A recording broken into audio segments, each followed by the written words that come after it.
Hey everyone, this is DMAC with the Work at Home Academy, teaching the world how to work at home successfully using the internet. We're coming back to you with another edition, and with this edition, it's what does it take to work at home? So, you're thinking about wanting to get into the work at home industry, but you want to know what it takes to get in. Well, there are always going to be some minimum requirements and things that you're going to have to know, and have to be able to do in order to work in this particular industry. So, just like anything else, there is a minimum of knowledge and equipment needed to work at home. You're going to need a certain level of education, and there are tools that are a requirement. There are some that don't need a high level of education, but you have to have some basic understanding.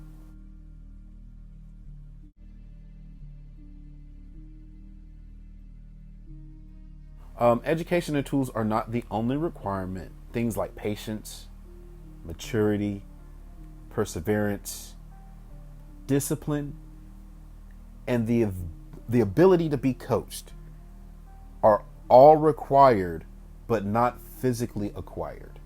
So what that means is these are skills that you're going to have to develop within yourself on your own, that you're going to have to bring to the table, that actually sets you apart from the next person. How disciplined are you? Do you come to work on time? Do you come to work early?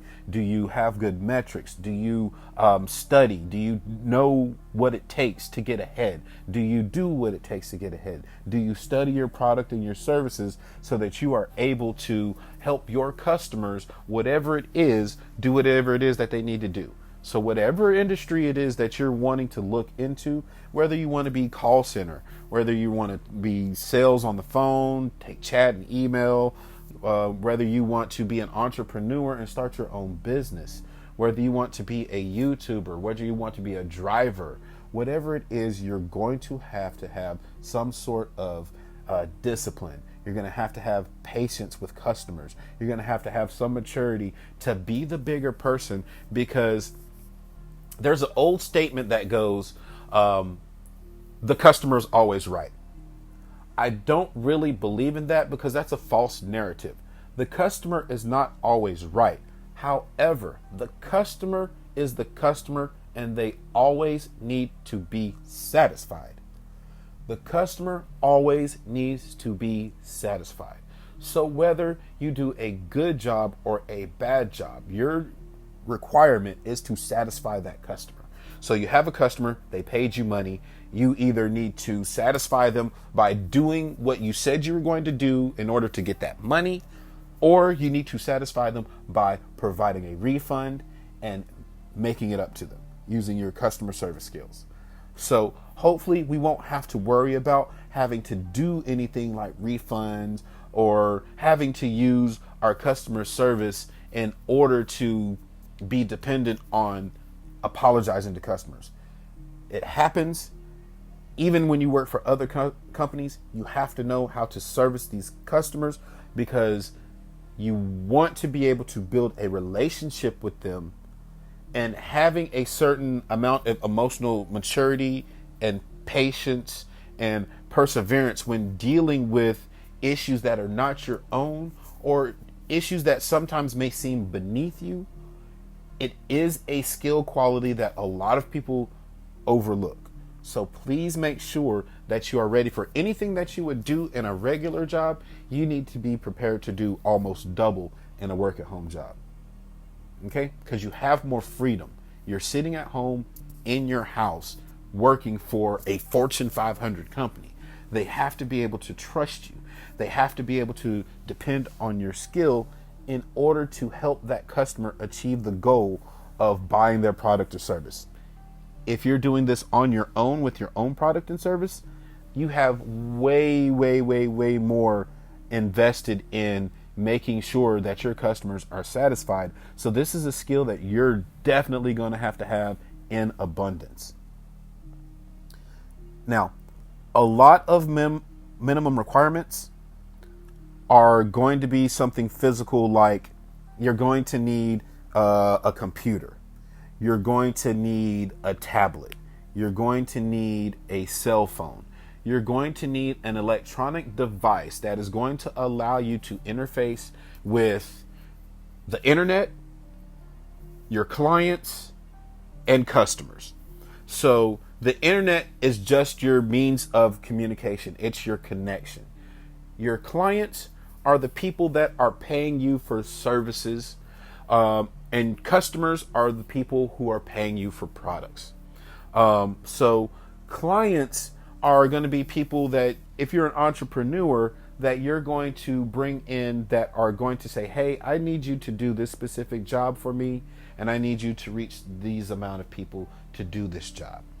So you're going to need a computer, a tablet, or a cell phone to be able to get on the internet, communicate with the client's customers, and to be able to communicate with the client.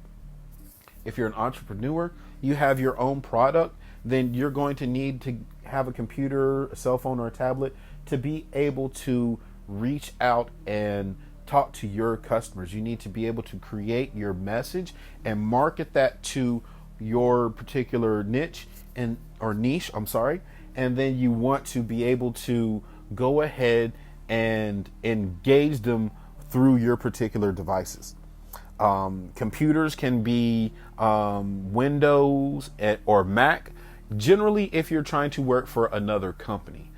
So if you want to do something like call center work, you want to be like a chat agent, a phone agent, or an email agent, you're going to need to use a Windows or a Mac. Most of the world is running on Windows.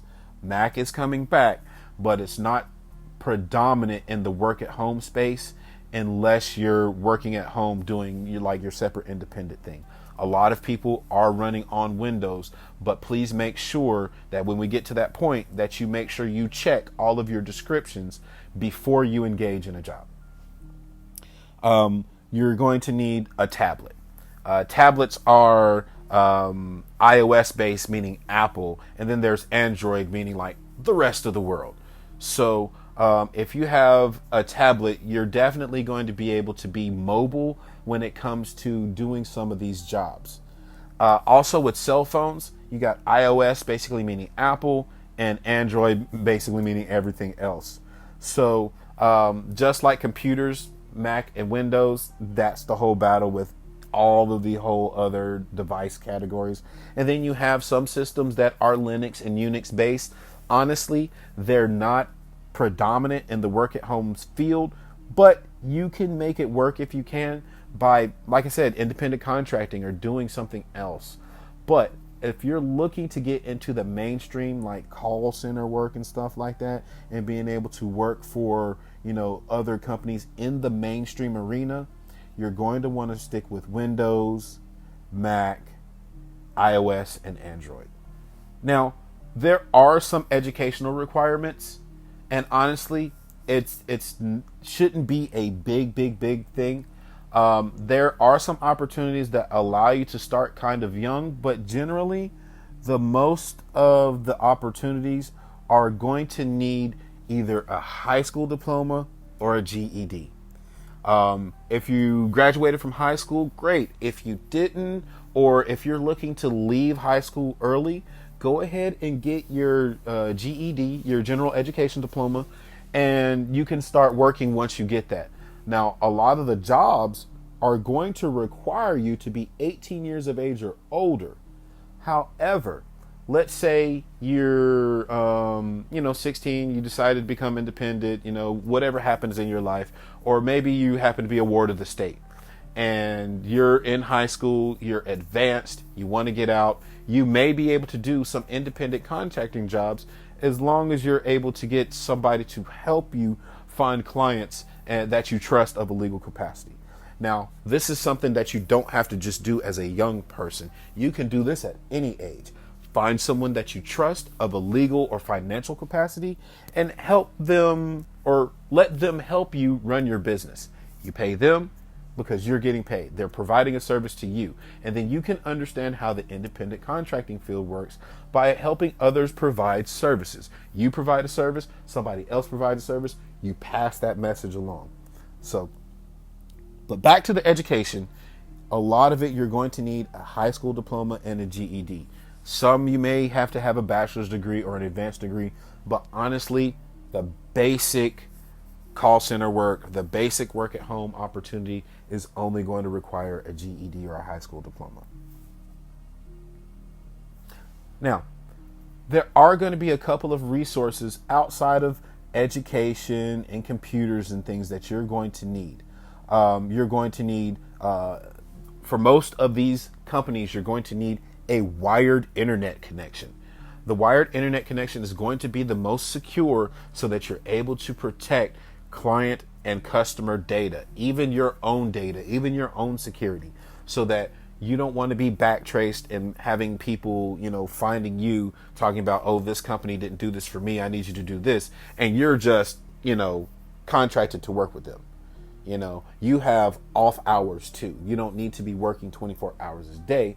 So people shouldn't need to be reaching out to you personally. So a wired internet connection is going to be your safest route.